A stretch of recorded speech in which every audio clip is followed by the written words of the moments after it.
los siguientes minutos vamos a hablar de un tema del que estamos cercanos, porque diariamente se firman muchísimos contratos. Todos hemos firmado alguna vez alguno.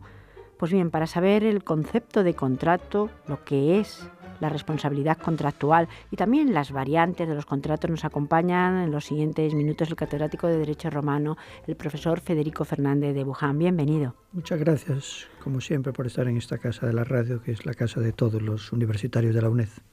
He comenzado diciendo que contratos a lo largo de nuestra vida firmamos prácticamente todos. ¿Pero qué es un contrato? ¿Cuál es el concepto? Bueno, el concepto de contrato hay que enmarcarlo en una parte del derecho privado que se denomina obligaciones y contratos. Esta parte del derecho privado se caracteriza por ser una parte que tiene un contenido básicamente, fundamentalmente económico, que tiene carácter patrimonial. Lo normal es que los contratos tengan un contenido de carácter económico y que sea o se realicen para beneficio económico de las dos partes contratantes. Entonces, el concepto de contrato es un concepto que se ha ido configurando a lo largo de la historia. Se habla antes de hablar de contrato de acto jurídico, de negocio jurídico, de convenio, de pacto, y después se va llegando al concepto de contrato.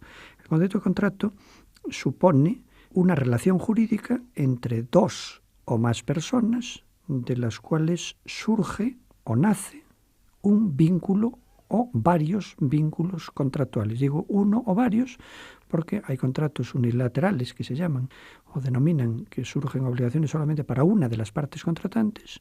Por ejemplo, préstamo de dinero, que se denomina mutuo.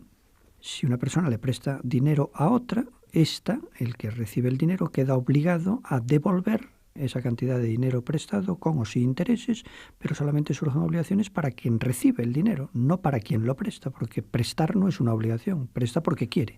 Entonces eso se llama en contratos unilaterales, pero lo normal es que los contratos, las categorías más generalizadas es que los contratos sean bilaterales, que surjan obligaciones para las dos partes contratantes. Entonces, ¿qué es un contrato? Pues es una relación. ¿Por qué se llama jurídica? Es una relación, ¿por qué? Porque supone un vínculo que surge como consecuencia de la constitución o celebración del contrato entre dos o más personas. Digo más, lo normal es que sean dos, pero hablaremos también del contrato de sociedad, en donde lo normal es que sean más de dos personas, ¿no?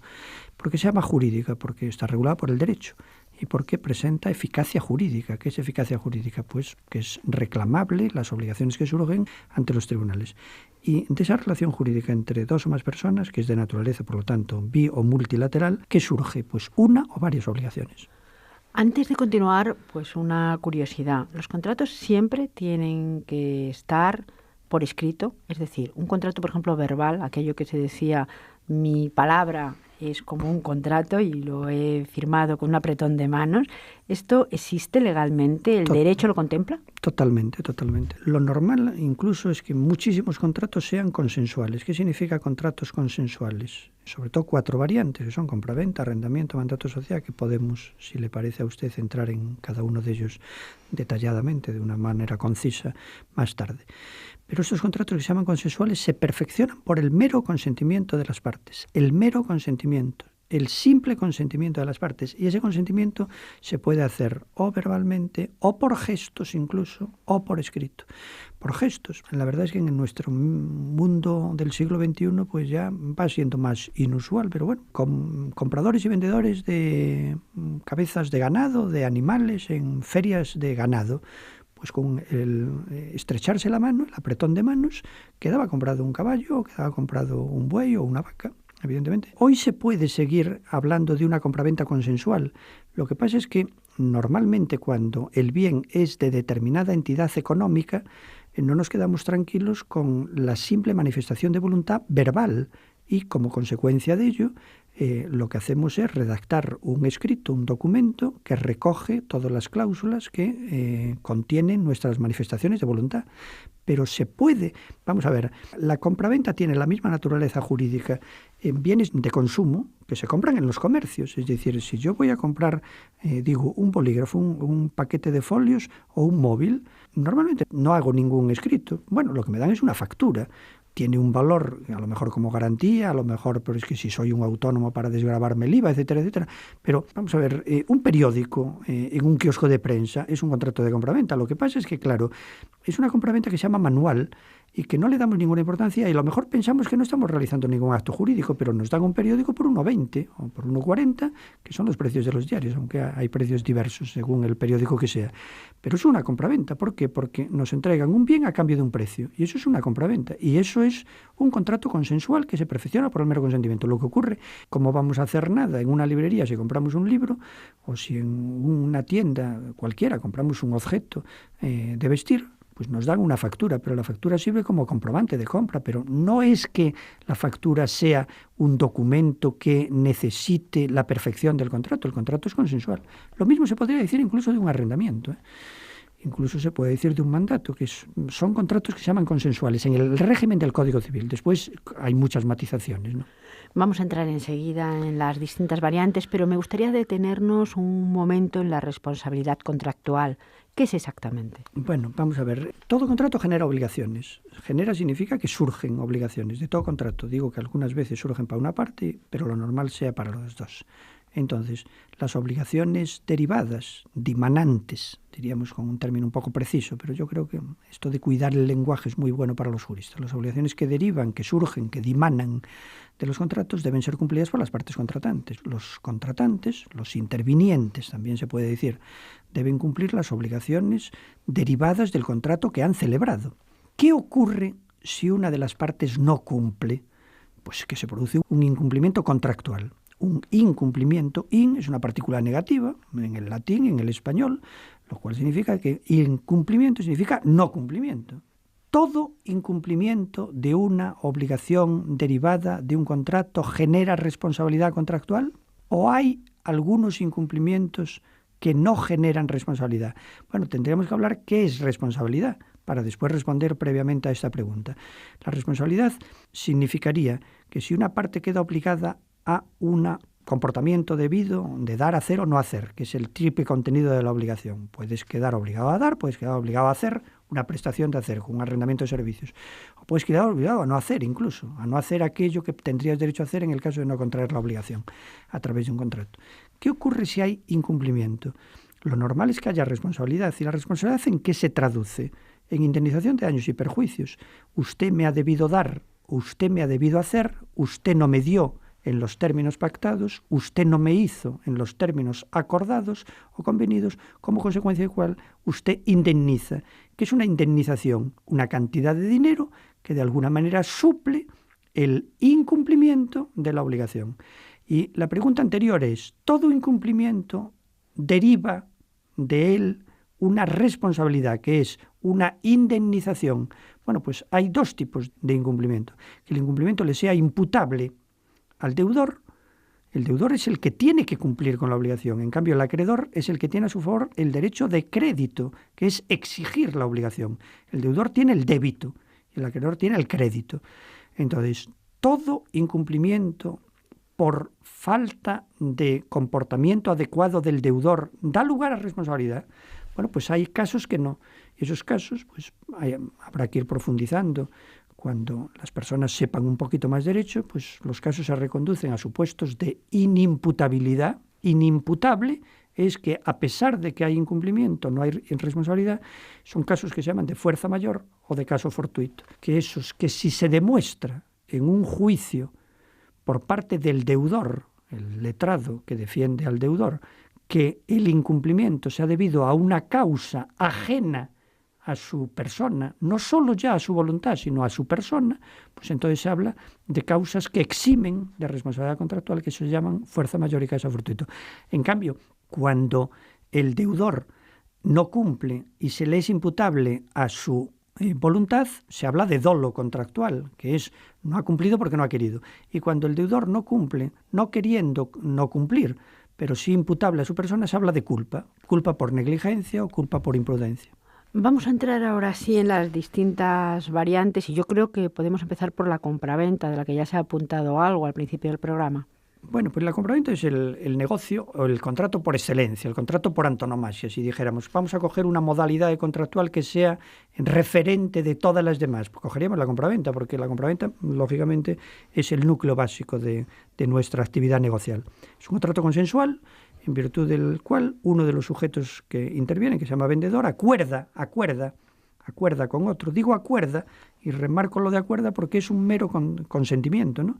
Acuerda con otro, que se llama comprador, la entrega pacífica de la posesión de una cosa comerciable a cambio de la obligación que éste asume, que es el comprador, de pagar por ella un precio en dinero, se dice también, o signo que la represente, porque, bueno, ha decaído mucho el pago por cheques, pero bueno, el cheque es un signo que representa al dinero. Una persona que se llama vendedor acuerda con otro, que es un mero negocio o contrato consensual. Se perfecciona por el mero acuerdo entre comprador y vendedor. Si usted y yo nos ponemos de acuerdo en cosa y precio, queda perfecta la compraventa. Aunque ni usted me entregue en el mismo momento que la realizamos la cosa, ni yo le entregue en el mismo momento que realizamos la compraventa el precio. Queda perfecta la compraventa. Lo que genera es la obligación por parte del vendedor de entregar la cosa y por parte del comprador de pagar el precio. ¿Por qué se dice esto de la pacífica posesión? Porque en nuestro derecho civil, que viene del derecho romano, el comprador no se hace propietario de la cosa comprada cuando compra, sino cuando se la entregan.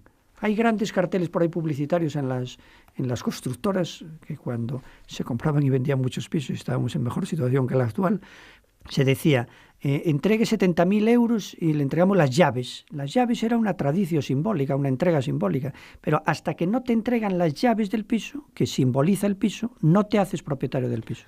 Por lo tanto, entiendo que cuando firmas el contrato, este contrato, por ejemplo, de compraventa de un piso, siguiendo este ejemplo, que además es muy gráfico, y se entrega ya un dinero, y no solamente eso, sino que a lo mejor mensualmente se están dando una serie de cantidades, 1 año, 2 o lo que sea, mientras que se construyen estas viviendas, ese piso no es tuyo. No, para nada. Es más, ha sido el drama de muchas personas que han comprado sobre planos sin estar el edificio construido o en cooperativas. Es un ejemplo muy típico, ¿no? Oiga, vaya usted pagando 800 euros al mes y dentro de 4 años le entregamos las llaves. Si la cooperativa, desgraciadamente y dramáticamente, quiebra, entra en concurso y evidentemente tiene una masa pasiva superior a su masa activa, te quedaste sin lo que entregaste y te quedaste sin piso porque nunca lo tuviste, porque solamente lo tienes cuando te entregan las llaves. Y si compras un piso y te lo entregan dentro de 1 año, pero tú en cambio has pagado el precio hoy cuando has celebrado el contrato, normalmente en la compra de un piso no se queda uno con un documento privado, sino que hace un otorgamiento de escritura pública delante de un notario, ¿no? Entonces, si uno va a un notario y dice yo compro, y el otro dice yo vendo, se ponen de acuerdo en cosa y precio, pero el comprador paga, pero en cambio el vendedor no entrega el bien no se transmite por la mera escritura, por el mero acuerdo, sino que es necesaria la entrega. Otros contratos de compraventa pues pueden también ser gráficos, porque en realidad nos movemos continuamente en la compraventa, desde esto pequeño que nos decía antes, por ejemplo, el comprar un periódico o un bien cualquiera. ¿Esto al final es un contrato de compraventa? Sin duda ninguna, absolutamente. Es decir, cada vez que vamos a un comercio, compramos un objeto, una mercadería, algo que sea bien de consumo, es un contrato de compraventa y tiene la misma naturaleza jurídica que una compraventa de un inmueble. ¿Y el arrendamiento? Bueno, pues el arrendamiento surge cuando, en un momento un poquito más evolucionado, evidentemente, pues una persona tiene bienes y no los usa, y quiere obtener un beneficio de esos bienes que no utiliza. Porque, evidentemente, si una persona tiene 5 viviendas, ya no digo 3, pues evidentemente pues no va a utilizar las 5 viviendas. Bueno, pues habrá gente que utilice 5 viviendas a la vez, pero vamos, no es nada normal, ¿no? El común de los mortales utilizamos una y gracias de que tenemos una para poder utilizarla, ¿no? Eso seremos los privilegiados, ¿no? Que tenemos que... tantas personas, desgraciadamente, hoy, a pesar de que la Constitución, pues lógicamente dice que todo el mundo tiene derecho a una vivienda, igual que un salario, pues es la situación dramática de nuestro país que no lo tiene, ¿no? Bueno, pero una persona que sea lo que se llamaron en tiempos rentistas, ¿no? Bueno, pues un rico heredero que recibe una herencia que son 20 pisos, pero evidentemente no creo yo que por muy rico que sea los vaya a utilizar los 20, ¿no? Pues a lo mejor utiliza 3, pero arrienda 17. ¿Y qué es arrendar? Ceder a otro el uso y disfrute de un bien a cambio de una renta. ¿Es sinónimo arrendamiento de alquiler? Es exactamente igual. La palabra arrendamiento es más culta más técnica, más jurídica, es la que aparece en los textos legales, es la que aparece en cualquier texto normativo. La palabra alquiler es la común y usual y corriente, ¿no? Es decir, he alquilado una casa, he alquilado un local de negocio, significa he arrendado una casa, he arrendado un local de negocio.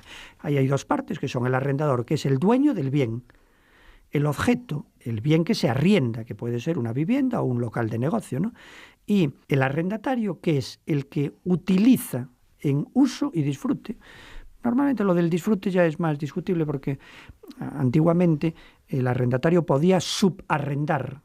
Hoy ya esa posibilidad no está contemplada, salvo que se admitiese expresamente, ¿no?, el subarriendo, ¿no? Pero hay a veces, históricamente, y aparecen novelas, en películas de época, etcétera, etcétera, una persona alquila una casa, en cambio subarrienda una habitación. Es decir, y él es el inquilino de la casa, pero ha subarrendado. Bueno, pero lo normal es que el arrendatario lo que tenga es el uso, que es la utilización de la vivienda. Pero bueno.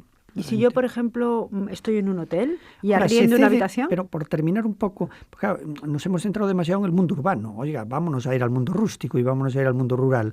Ahí sí que hay un uso y disfrute perfectamente, porque claro, si uno arrienda un campo, y el campo lo que tiene son unas vides, y el campo lo que tiene son unos olivos, y el campo lo que tiene son unos árboles frutales, claro que lo usa, pero ¿cómo lo usa? Cultivándolo. Y claro que lo disfruta. ¿Y cómo lo disfruta? Recogiendo la cosecha. El disfrute es recoger la cosecha. El arrendatario de una finca rústica se hace propietario de todo lo cultivado por él en esa finca rústica. Es más, es que el único fin que tiene el arrendatario de una finca rústica no es el uso, porque el uso es el cultivo, sino que es el disfrute. Otra cosa sería arrendar una finca de recreo. Entonces parece que es más uso solo, pero en cambio una finca agrícola lo lógico es producir frutos. ¿Y los frutos de quién son? Obviamente del arrendatario. ¿Y el mandato? El contrato de mandato es un contrato en virtud del cual, es un contrato personalísimo, se le encarga a una persona concreta determinada. Un contrato en virtud del cual una persona que se llama mandante le encarga a otro que se llama mandatario de que realice alguna actividad, normalmente en beneficio del mandante, pero puede ser de un tercero, sin cobrar en principio ninguna cantidad como contraprestación. ¿Por qué digo sin cobrar ninguna cantidad? Porque si yo le encargo a usted una cosa en mi interés mío y usted me cobra por ello, normalmente eso no es un mandato, sino que es un arrendamiento de servicios. Si en cambio yo le encargo a usted una cosa y usted lo hace por amistad, familiaridad, buena vecindad o hasta por caridad, y decir, bueno, pues ya que me lo ha pedido, se lo voy a hacer sin cobrar, pues eso es un mandato. Entonces el mandato es la gestión que una persona hace de un negocio jurídico, normalmente con eficacia jurídica en favor de otro, normalmente no retribuido. Digo normalmente porque el Código Civil también admite la posibilidad de un mandato retribuido. Lo que pasa es que nos metemos en la problemática de distinguir entre mandato retribuido y arriendo de servicios. Lo mismo se puede decir con, por ejemplo, el arriendo de un coche. Si coges un coche y pagas, es rentacar. Y en cambio, si te dejo un coche y no te cobro, es comodato, es préstamo de uso. Y por último, la sociedad. Bueno, la sociedad es un contrato también consensual, en principio consensual. La sociedad civil, la sociedad que está regulada en el Código Civil. Después hay las sociedades mercantiles, que son otra cosa, ¿no?, que están reguladas en el Código de Comercio y en la legislación especial de derecho mercantil, en la ley correspondiente, que son legislación especial. Bueno, pues la sociedad es un contrato regulado por el Código Civil, bien, todo procedente del derecho romano consensual, por lo que dos o más personas, normalmente 3, 4, las que sean, se obligan recíprocamente a poner en común bienes o servicios, trabajos, con el propósito de alcanzar un fin lícito y común a todos ellos, del que cada uno de los socios pretende obtener un beneficio que se distribuirá conforme a lo acordado. Es decir, varias personas constituyen una sociedad. La sociedad puede tener ánimo de lucro o puede no tener ánimo de lucro, porque sociedades civiles sin ánimo de lucro hay muchísimas. Y después hay sociedades con ánimo de lucro, que son normalmente las sociedades mercantiles. Entonces, varias personas ponen en común o bienes o trabajo. Hay socios que son socios que se llaman capitalistas, que solo ponen dinero, o ponen patrimonio, o ponen inmuebles. Hay socios que se llaman socios industriales, son el genio que tiene una buena idea, pero no tiene dinero para llevarla a cabo. Se asocia con otro o otros que van a poner el dinero y después establecen en el contrato social cómo se distribuyen las ganancias. Y uno puede estar poniendo solo trabajo y otro pueden estar poniendo solo capital o inmuebles. Aquí habría que distinguir, lo que pasa es que no tenemos mucho tiempo, más bien se nos ha acabado, pero por ejemplo una sociedad como la matrimonial, por ejemplo sociedad de gananciales, pero que tampoco tiene que ver con sociedades mercantiles como puede ser una sociedad anónima o limitada, ni tampoco con este tipo de contrato que es la sociedad. Exactamente, bueno, está perfectamente traído a colación. El matrimonio es un contrato, según dice la doctrina canonista. Lo que pasa es que es un contrato de derecho de familia y que genera unos derechos y obligaciones y está regulado en el Código Civil, todos los derechos y obligaciones de los contrayentes, ¿no? Pero son derechos y obligaciones de uno frente al otro, ¿no? Pero lo que usted me sacó, que es la palabra sociedad, sociedad de gananciales, eso es régimen económico matrimonial. Entonces, ¿el régimen económico matrimonial qué significa? Pues que en el territorio que se llama de derecho común, si uno no pacta un régimen económico matrimonial específico, se rige el matrimonio en cuanto al patrimonio que se va de alguna manera compartir por parte de los cónyuges, se rige por sociedad de gananciales. Es decir, uno y el otro ponen todo lo que se adquiere con posterioridad a la celebración del matrimonio es de los dos. Y por lo tanto, cuando se rompe un matrimonio, pues entonces hay que hacer un cuaderno particional en donde se divide todos los bienes gananciales a una parte y a otra. Pero es de derecho de familia económico matrimonial. Pues muchísimas gracias. Hemos hablado en estos minutos de los contratos, algo que, como decía al principio, pues todos hemos firmado alguna vez. Muchas gracias. A usted.